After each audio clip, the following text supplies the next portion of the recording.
So my name's Louise Lyons-Appiah, and I'm going to be talking to you about how we can shape society with courage and compassion, and that means being change makers in our lives. So I really want to start by thinking about what you can do as an individual to start shaping people that you know and their lives, and how you can kind of influence them with passion. So my childhood, let's start with that. So my background came from a Ghanaian household in a predominantly white town. Some of you might know what that's like, and it's really, really difficult. I mean, we all have challenges of fitting in when we go to school, but it was really difficult for me, being the intersectionality that I am, being a black woman in society.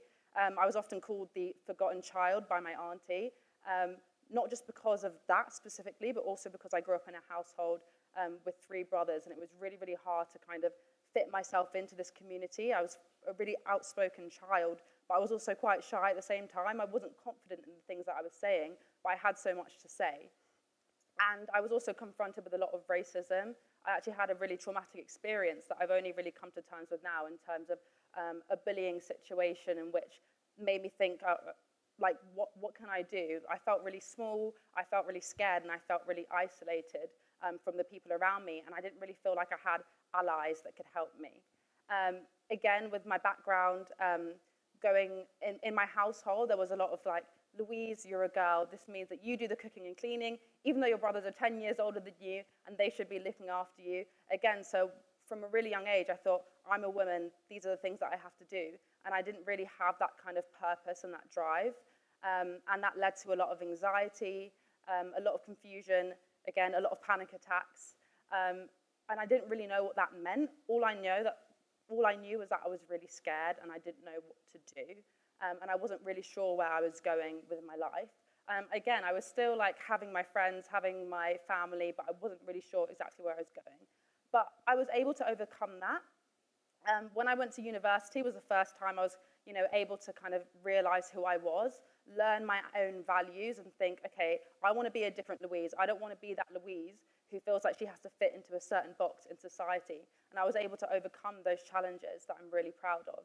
I was able to start a podcast with my brother, which really helped me find my own voice. I was able to talk about different social issues, things that I cared about, that really started with the George Floyd situation in 2020, but that really impassioned me to be able to talk about the things that I cared about. I was able to create a YouTube channel, learn all these different skills that helped me create Breathe Uni, which is a student initiative focusing on mental health, personal development, and equality, diversity, inclusion. Again, we put on events for students across the country, so at Birmingham University, Nottingham, and Westminster. And that was when I realized that I had this sort of talent for connecting people and helping people. Again, I didn't realize what Breathe Uni would become. I didn't realize that it would be like an initiative where we partnered with charities and organizations, where I was able to speak to so many different people, where I was able to connect with such a wide network. But it was really beautiful what we were able to achieve. We were able to connect with students at universities, but also students at schools as well, and be able to help them realize their potential.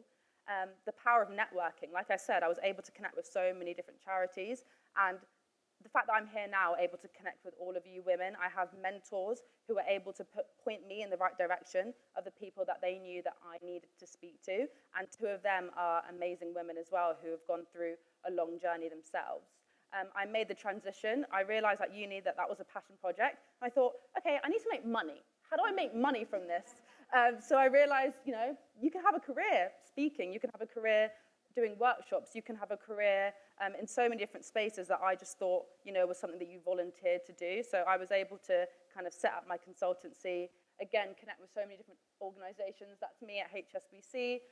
That's me with Princess Kate and Prince William. Funny story about that, Kensington Palace did a background check on me. So if you're thinking about personal branding, go through your history, because you never know who you're going to meet, okay? So that was very interesting.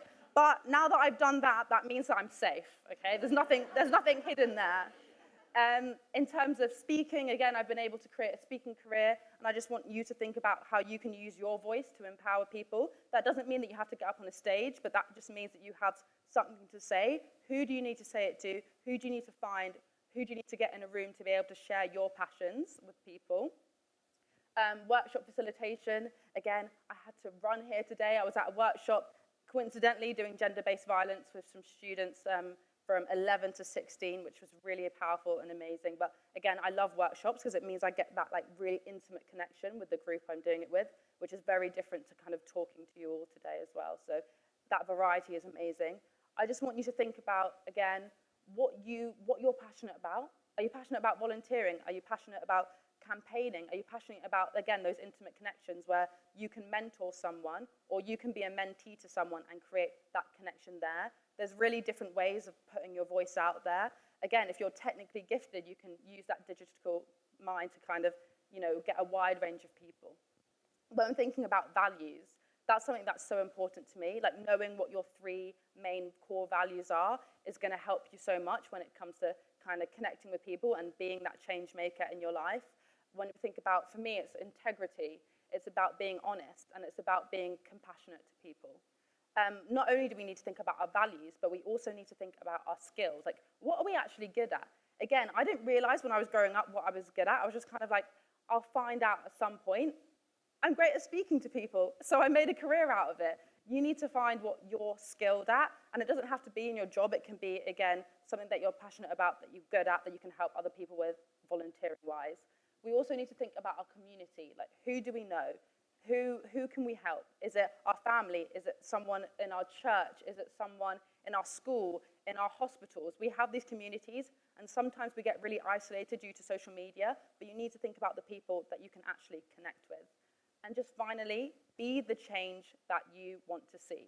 I know that can be really hard sometimes, but again, it's just small steps to finding out what you want to do and how you want to help people, and just kind of being that light in your life that you also know you need. Be kind to yourself and be kind to others. Thank you.